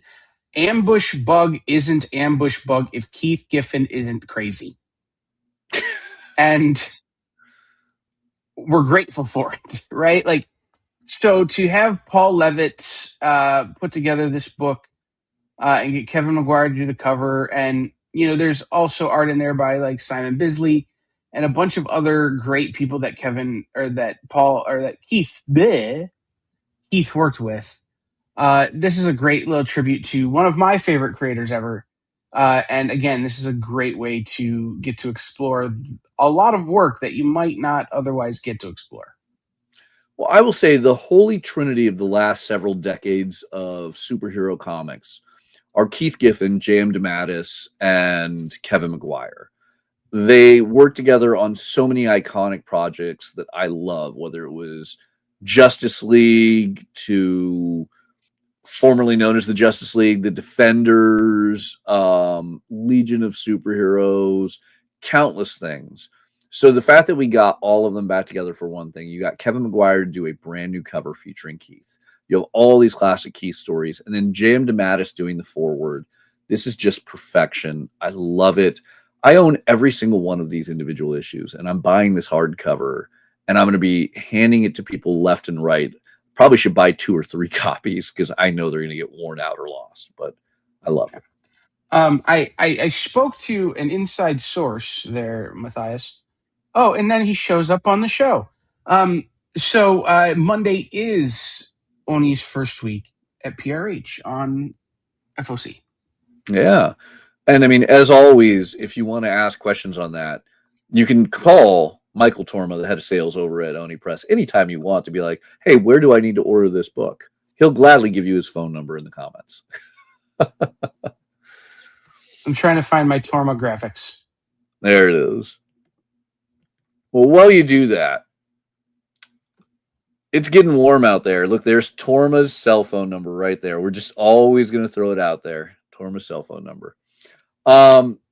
It's getting hot in here. Summer is coming, and DC is going to have a hot girl summer.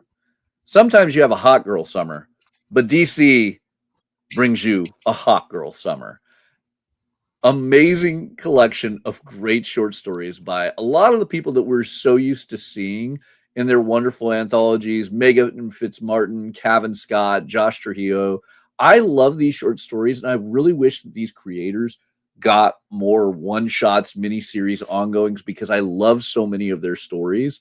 But this is just going to be fun. And then, to pun it up with Hawk Girl Summer, it doesn't get better. I don't know which cover I love more. Gilliam March, with that hard spike from our Winged Hawk Girl, or perhaps one of the greatest Lyrics League covers ever, because not only do you get the Bat family having a fun in the sun, which is not something I associate with Gothamites at the beach with our Bat family, but for some odd reason, Barbara Gordon just went full-on Batgirl tattoo on her chest. It's that, and the fact that Damian's the only one wearing his mask. That's also really cute, where the other Robins are like, yeah, we're in beachwear. I don't think that's a tattoo on her chest. I think that's part of the bathing suit. Oh, is it? And yeah, the other Robins are totally wearing their stuff. It's just like one of them's wearing a hat and one of them's wearing swim trunks. But Damian had to go to the domino mask, so no one knew it was him. Right. But I will say this, Bruce isn't going to the beach. The guy is see-through. He would burn immediately. Yeah, that's very true. All right. So I have been building it up for a while. Let's do it. Detective Comics 1111. Tom Taylor got there. The first comic in traditional form to go 1111. 1111. Yeah, 4 ones. We talked to Tom about this a while back, and I was so excited. He's like, yeah, I got to do something big in this. I'm certain he's going to do it. So make sure you pick this up. If you haven't already been reading this amazing crossover with Green Arrow and Black Canary, you've been missing out immensely. Mikhail Janine and Tom Taylor have been knocking it out of the park. I cannot wait for this. Some awesome covers. But, dude, a comic that goes 111111. 1111111111. I just threw way too many ones in there. All right. Kyle, you asked why it had to be, and I told you, and you knew it. Here it is. / Mercy Sparks, part of the 25th anniversary of Devil's Due. This is Josh Blaylock and Joe Song's classic crossover of two of the greatest femme fatales of the early 2000s. This is just fun. Look at all these beautiful new covers, all of these amazing, amazing tales. I mean, I'm down for any crossover with Mercy Sparks or, this is where I need you, Kyle. What is her name? Something Hack. Cassie Hack. Cassie Hack, thank you. With, that. I mean, Cassie's, hung out with some of the coolest people out there, from Vampirella, Mercy Sparks. She's teamed up with all sorts of monsters and killed a hell of a lot of horror movie concepts, even big figures like Chucky. But yeah, this is going to be a fun reprint with brand new covers I got to add to my collection. Sometimes when we're doing this show, your obscure reference gun jams, and it's at times I don't expect it to, and then it causes mine to be like, wait, what? How does he not? What's happening? It takes me a second. It's just a flood of things we throw at you all every week, just to really catch you off guard. That's always the goal: catch you off guard. The Digger. All 4 issues getting reprinted. Yes, all 4 issues, second printings on FOC. If you missed it, which most people did, check it out. Yeah. Really awesome, ultra indie series, but Invader Comics is bringing you the entire 4-issue miniseries back with a second printing, so you can grab it all in one. Right, and the artist Sam is, I think, the next Eric Powell. Ooh, that's a statement. I like it. All right, guys. Nightmare Before Christmas fans, if you haven't checked out Torrin Grombeck's awesome Shivers of Christmastown, you need to. Dark Horse is bringing us not only a hardcover, but a softcover. And the hardcover is very affordable. $24 hardcover, a $17 softcover, and a great way to add in. Next week, we're going to be getting from Tokyo Pop, the Nightmare Before Christmas hardcover that is a prequel story to it all. We get Shiver of Christmastown from Dynamite, and then we're going to get a brand new story from Joshua Pruitt that also runs as a prequel. It is just a year of nightmare content, and I am in no way complaining, with the third part of the Pumpkin Queen prose novels hitting this fall as well. Gaston wraps up with his final issue from Dynamite this week on FOC. We get a brand new Dread the Hall H. I love the Dread the Halls and Dread the Hall H series of one-shots that Chris Ryle and Jordan Hart have been bringing. I particularly love the Dread the Hall H ones, though, because they're set at San Diego Comic-Con.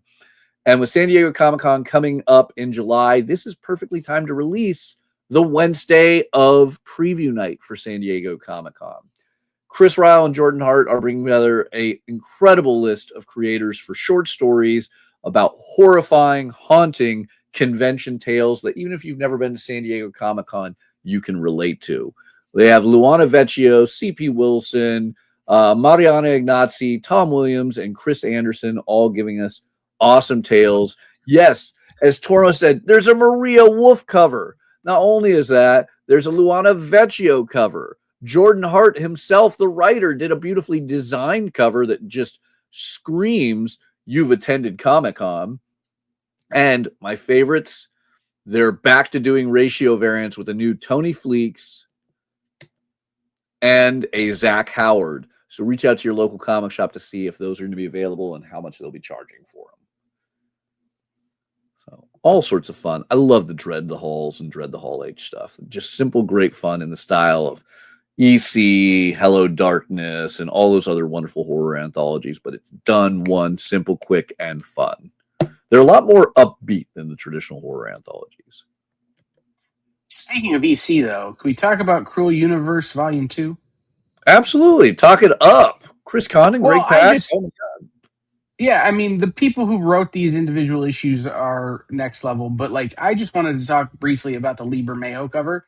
And since Torma's here, hey Torma, where can I buy the art? Anyway, So, needless to say, just if you're not getting the individual EC issues anymore, because there are a lot of them and it's hard to keep up. Getting them in trades is a great way to sit down for one afternoon and get totally freaked out. Yeah. And that's, a good use of an afternoon. And when it looks this cool, again, Lee Bermejo is just on fire right now, like with everything he's doing. So I just love this art. Absolutely. And I mean, I really want to emphasize, ignore the volume 2 part. Other than the idea that you should go track down volume 1, you can read these things out of order. They are great anthology stories. You could even open the book to a random story and read it out of order. But there is as always, ECs are individual books. So read each book individually, and or you get into the trade, you can read it however you feel comfortable. But again, these trades are a great way to just spend an afternoon getting totally wigged out, and then needing to watch like a Pixar movie afterwards to get your brain to calm down. Absolutely. I mean, if you're wondering why they keep getting nominated for all these awards, you look at this all-star cast. Charlie Adlard of The Walking Dead, Cecil Castellucci, Chris Condon, Melissa Flores, Jay Holtham, Ann Nocenti, Greg Pak, Riley Rossmo, David Rubin. These is all-star creators getting to just go wild. So, yeah, you cannot go wrong with any of the Oni EC stuff. So it's kind of funny. Oni gets to have FOC at both Lunar and Penguin Random House this week because of it. So all sorts of fun to be had. A lot of great continuing series. I want to make sure you guys all go through lunardistribution.com as well as prhcomics.com to look at all these amazing comics. Let your local comic shop know what it is you're going to be going after. A huge shout out to Fun Girl Forever, because I love these great Silver Sprocket books. Elizabeth Pitch is back with that delightful character. Let's see what else. We have a return of G.I. Joe reprints, more Youngblood from Rob Liefeld, and a new one-shot of Giant Size Youngblood. We have a big one that really is a shocking piece. Good devils don't play fair with evil. Yes, it's the David brothers who brought us Time Waits back when Nick Dragotta. This originally came out in winter of 2025 and was an amazing one-shot when it released. But I think it was a sleeper hit. It went incredibly under the radar with 4 very unique anthology stories. But now that Nick Dragotta is the absolute Batman Nick Dragotta that he is, people are reevaluating this, and this is definitely worth the attention. We're getting a second printing with beautiful new covers by Nick Dragotta, who draws all of the interiors that the David brothers write. If you missed out on this, if you're loving things, well, hey, look, there's even an absolute homage by Nick Dragotta. I like that. Dragotta after Dragotta after Dragotta after Dragotta. So if you missed out on Good Devils, if you're loving Absolute Batman, if you love Nick Dragotta, if you love East of West or any of those things, get this on your order. Let your local comic shop know. You might even be able to still track down a first printing at your local comic shop if you're good. Fun one from AMP. Don Hanfield is telling the tale of the greatest American hero. That classic 1980s TV series. I mean, I grew up watching it. I'm certain Kyle did too. I actually didn't. Really? No. I missed this altogether. The song will be stuck in my head all day. But I missed this series just because I was a little young. A few years younger than the Matthias. But I got to meet William Catt at Comics Pro. He was a nice dude. I'm excited for this story. I like Don Hadfield has become a good friend since launching AMP. And so I'm excited for that as well. The thing I like about, again, what they're doing here is it's not an adaptation of the show. It's not an adaptation of stuff you already know. It is a new story featuring the character. And that is fun. Yeah. Absolutely amazing. Yeah. So 5 new issues of Greatest American Hero. whether you never have read it or you are an old, longtime fan of the TV show, great new jumping on point. Can I just tell you how messed up my brain is though today, Matthias? Go for it. I'm trying to think of the Greatest American Hero theme song, Mhm. and in my head, all I'm hearing is "Saint Almost Fire." There you go. All right. A lot of great continuing series. Hab, Harley Quinn, Capes. We'll be talking about Huelga a little bit later, so don't miss out on that. But so much fun. A million beautiful covers of Justice League Unlimited and a facsimile edition that once again forgets what the idea of a facsimile is with this beautiful new cover by Jason Geyer on Justice League of America number 200. That classic Gary Conway issue with artwork by some of the top artists of the Bronze Age and Silver Age in it. I mean, we just have so many amazing, amazing books on FOC this week. I wish we had the time to talk about everything. Another facsimile in the way of Little Archie that once again misses the concept of facsimile with new covers. I wish we would just say reprint, and then I would be 100% in on these wonderful reprints. Here's something particularly interesting, though. I'm sure many of you have hopped on YouTube at some point and listened to a lo-fi playlist, and therefore you're often familiar with these iconic figures of a piece of art where the, I don't know, lo-fi model, we'll say, is sitting at their computer, tapping their fingers, listening to music, and working for hours on end. It seems like Lo-Fi Girl is now got a coloring book. So while you're listening to that lo-fi music, you can chillax while drawing some of the artwork you are so iconically associating with these musical playlists. Interesting take, but I think I could actually make an evening of that. I could, I don't think anyone says, listen, I don't think anyone says chillax anymore. Do they not? Am I that old? I think it's chillmaxing now, and that made me feel gross saying it. So, can we just talk about liminal spaces and how mind management is just the freak you out book of the week? Oh my God. Mind management was so great. From opening that awesome aluminum blind bag that had its own story built into the packaging to the incredible options you got in there and the twisted storytelling that was so masterfully done by Matt Kent. Like the artwork breaking through panels and all sorts of twists. I think we had Matt on when number one was on FOC, if I recall correctly. We did. But, like this is an amazing series. And if you can't just rush to your comic shop right after the show to grab a copy of Mind Management number one, first printing or second printing, because both printings dropped on the same day, as if that wasn't the mental mind fuck, excuse my language, to add to Mind Management. There's a third printing now on FOC, because let me answer that question. No, I'm not okay after reading this.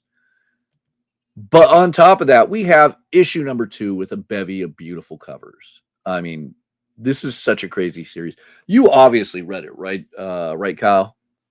Oh, yeah. I mean, I will say this. There are more than one panel from that book that I'm going to Photoshop like Dollar General stores into just so they freak me out less. Mm-hmm.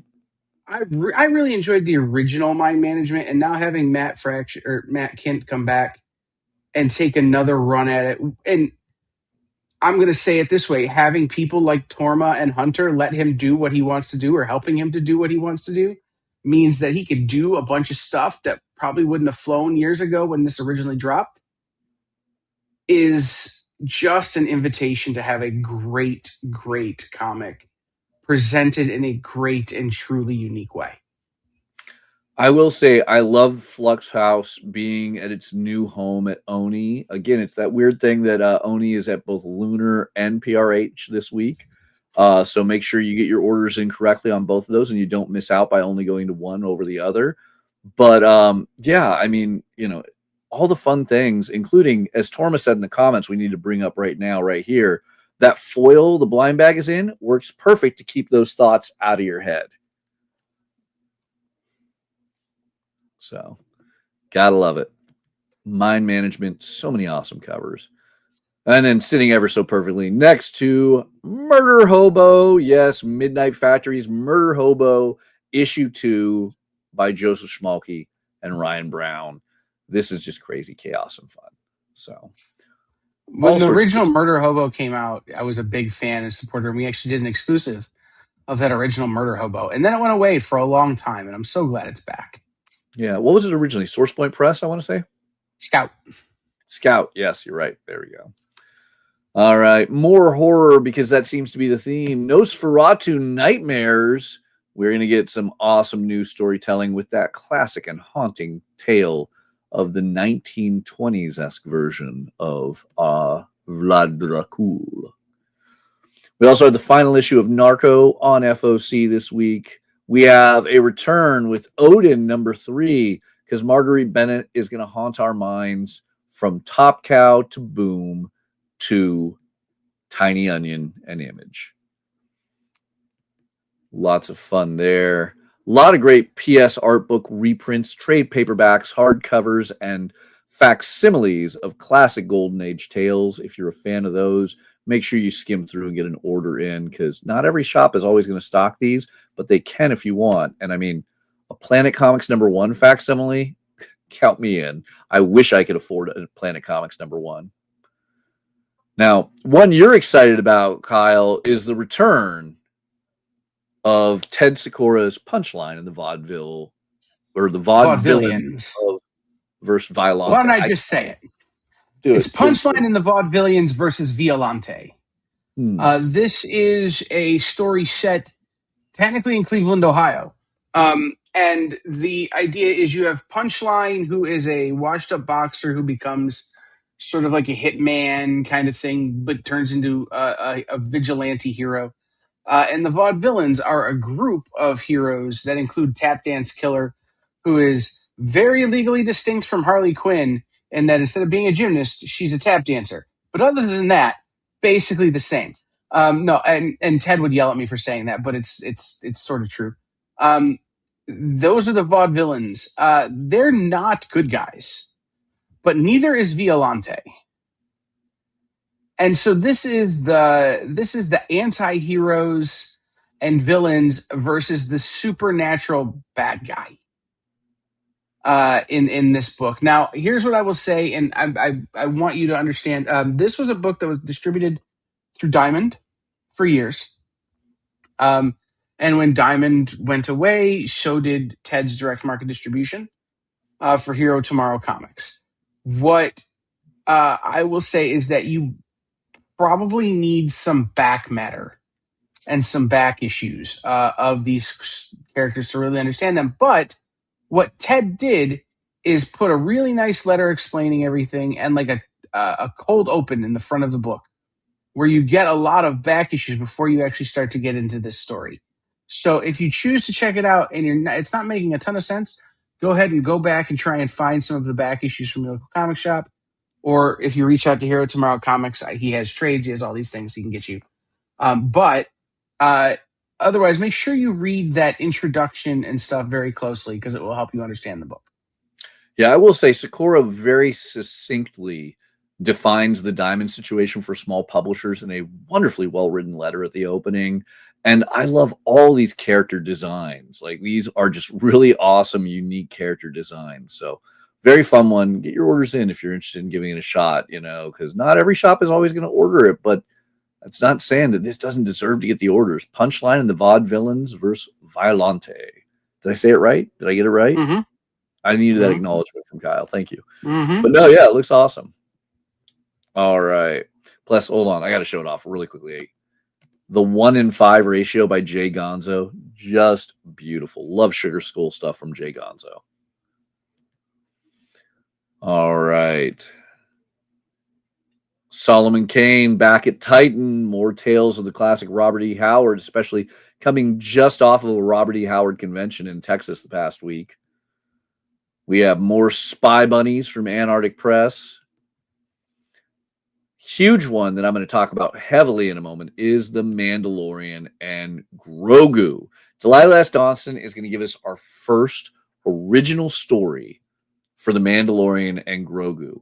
Every other Mandalorian comic we've gotten so far has just been an adaptation of the TV show episodes. This is going to give us new tales with our Baby Yoda, Grogu, and the Anzellans, as well as Din Djarin. Awesome new stories and the start of Paper Cuts, all ages Star Wars comics and graphic novels. God, all of these covers are amazing. I cannot wait to have more. And to be honest, of all the things to get in all age, I wanted it to be Mandalorian and Grogu because, look, that at that point means we're just getting some awesome Grogu and Zelen story. No squeezy, big pipe, all sorts of fun.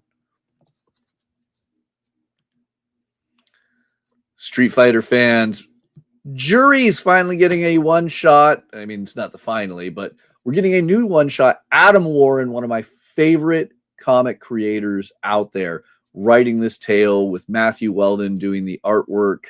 We have all sorts of sexy Street Fighter covers in advance of the upcoming film, and there is a ratio variant with Adam Warren artwork. I am so hyped on new Adam Warren storytelling. Like, don't get me wrong, I love Empowered, but now and then I just like seeing him do these classic things. I identify with him so much. Adam Warren Street Fighter.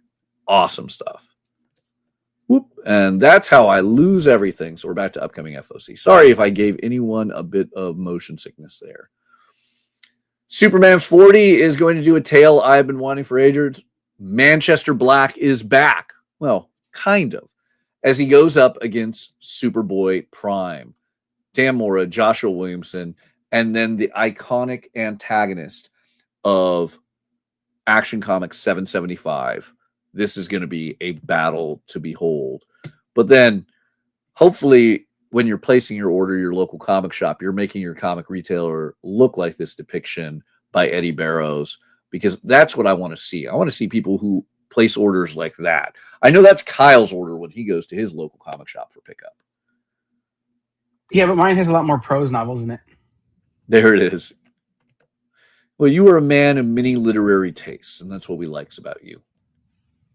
Is that what you likes about me? Ooh, well caught. All right, for fans of classic Thundercats, the Classic Years collection is now available in signed options. You can get it signed by Brett Beating, Larry Kenney, or Declan Shalvey. They're expensive and they're thick, but if you're a big fan of Thundercats, it's well worth it. You can pre-order those now from your local comic shop. You don't have to get them through Kickstarter or things like that, and we love that idea of supporting your LCS. Perfectly timed as we get towards the end of Thundercats Silverhawks and that epic crossover people have been waiting for since the 80s. We have all sorts of other funds, Toxic Avengers, the new issue of Tripwire with a brand new Frank Miller piece, and a interesting take on the history of Frank Miller, John Byrne, and Michael Moorcock's Elric. Finally, I got to talk it up. Ed Brubaker and Sean Phillips, the masterpiece team that bring you everything from criminal to pulp, have a brand new original graphic novel that talks about an unfinished tale. I'm sure we all have a fantasy author that we love and adore who may never get to finishing their fantasy novel series we've been loving for decades. Hopefully, they're not going to pass away in the case that some have, but there's countless fantasy authors we can all tie this tale and adventure to. Ed Brubaker presents the tale of Finnegan Blake, one of those successful fantasy authors whose last fantasy novel just can't come out due to writer's block. But when he meets a man from his past, they work together to perhaps bring an end to this epic tale fans have been dying to read. But when things start turning to a darker twist, we have to question if the deal that was made to complete this fantasy series is worth it. This is going to be awesome. Keep in mind, Ed Brubaker and Sean Phillips' names are already absolute staples in your local comic shop, but they're about to meet a much wider audience with Criminal coming to Amazon later this year. Get your orders in for Unfinished Tales. This is going to be awesome. I'm excited. This screams George R. R. Martin meets Fatale to me. I was thinking Doug Adams meets Terry Pratchett, but okay. Ah, I mean, we could also do Robert Jordan or J.R.R. Tolkien, Frank Herbert. I Right. mean, the amount Let's of name a whole bunch of people who didn't finish books. yeah. But no, it's a brilliant concept. And I'm excited on it. All right, a lot of great Vampirella covers and Void Rival covers to help wrap us up. The Wild West Cowboys of Moo Mesa gets trade paperback, and of course, all the more fun with Zatanna. I love all these covers, but this Dave Tulaski cover is one of my favorites. But if we're going to talk about favorite covers and brilliant books, I think it's time we cut to the top 10. Don't you think, Kyle? Oh, absolutely. All right. First, let's do the honorable mention of Huelga, the stories of Dolores Huerta and Sal Castro. This is done by friend of the show and multiple interviewee, Henry Barajas, and it was originally written for schools. I think that this amazing graphic novel puts a well-needed spotlight on two iconic figures in the United States of America for Latin Americans and laborers as well. Huelga is going to focus on that key part of American history in East LA, as well as throughout the Southwest of America, on fighting for rights of migrant farm workers. And as we've had recent news of another iconic figure not living up to all that we placed upon him, it is important to look towards these other people like Dolores Huerta and Sal Castro for these brilliant tales. Henry Barajas has done many brilliant nonfiction and fictional pieces of Latin American history, from La Vaz de Mayo Tatarambo to Death to Pachuco. And in every single one, not only does he enlighten us, but he gives us a brilliant way of telling these stories. This is the first time I really have seen Henry kind of go a bit gonzo, where he introduces himself into the story, but he does it in such an amazing way with the incredible artwork of Louis Chin and Gab Contreras to tell these tales that not only have a very valuable part in school, but informing you about parts of American history and Latin American history that aren't as brilliantly put in front of us as they should be. So, having already read through this, it is amazing. I love this stunning cover by Jay Gonzo, once again, who is becoming an ultra superstar of comic covers. This is well worth grabbing, reading, sharing with friends, family, and others who might be better informed and also just truly appreciate this educational and heritage-based enlightenment. So, cannot stress it enough in there. Obviously, now let's get to our top 10. And you can't have a top 10, it feels like, here on the FOC show without an absolute homage. So, Nick Dragotta homaging himself, homaging everyone who homaged him already with the reprint of Good Devils Don't Play Fair with Evil. I have the original. I'm going to be buying this again, and I'm going to be buying that cover. And I think a lot of other people will be picking it up because Nick Dragotta homaging himself will be a high demanded book that hopefully leads to them reading some brilliant stories. Dread the Hall H. Oh, Luana Vecchio. Stunning artwork. Jordan and Chris, good friends and brilliant writers, are going to bring you all sorts of relatable, fun Comic-Con tales with a haunting, horrifying twist. And just a note, if you're the guy in the foreground with the cell phone, cosplay is not consent. You got to ask permission, dude.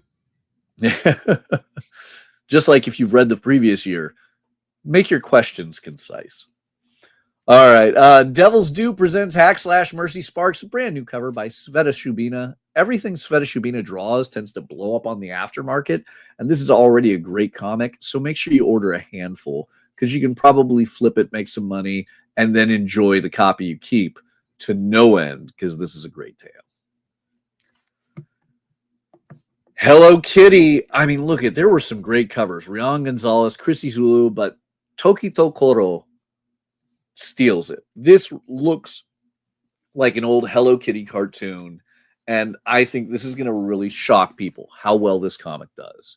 So if there's any part of you with Sanrio love, get your orders in now, because I feel this will fly off shelves when it releases.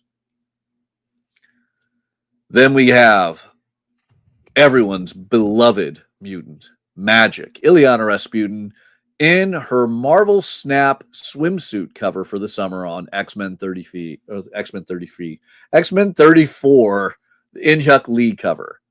Absolutely amazing. I mean, there's a lot of great covers. As Kyle was ready to fight me over which cover of X-Men 34 made it to the top 10, but there are some beautiful covers there. Maybe look through PRH Comics and get an order in for a couple. Well, as you recall, my argument was that we should make them all part of the top 10 because they're all dope. Yes, I agree, but that one wins. Yeah. All right, Avengers Armageddon. It's got a magic card. Oh my God. Copies are selling for over $25 the first printing. It's a Warstorm Surge. It's a must-use magic card in Commander. It is a great comic by Chip Zdarsky. It's got a beautiful new cover by Carrie Andrews. Everything about this second printing screams go buy it. Jay and Silent Bob, Jay's of Future Past. 2 second printings back to back, but man, anytime you get a nod to Amazing Fantasy 15, let alone by Giuseppe Camuncoli, gotta have it. Kevin Smith writing, Jay and Silent Bob fighting with the superheroes of Marvel against Doctor Doom. That sounds better than the Avengers Doomsday. I figured out what's happening. Doom maybe bought some stuff from Jay and he's tired of OEOing and doesn't want to hear Jay sing More Stay in the Time anymore. Hey, put that Latvian cash in my hand. Mm-hmm. Mm-hmm. All right. Fort Psycho. As Torma said, if you like G.I. Joe, you need to be reading Fort Psycho. The Louis LaRosa cover, stunning. Had to make that into the number 3. Matt Kent and Brian Hurt are just going to blow all of our minds the way they did Mind Man. I mean, I'm gonna say something sacrilegious here. I think this will be even better than Mind Management. And I loved Mind Management, mind you.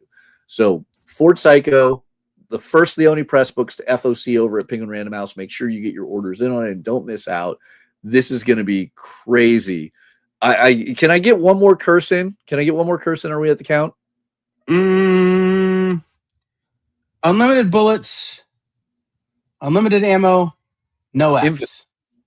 Infinite ammo, no bullets, Fs. 0 Fs. Yeah. As Torma says, you aren't ready. Then, by the way, I lost count.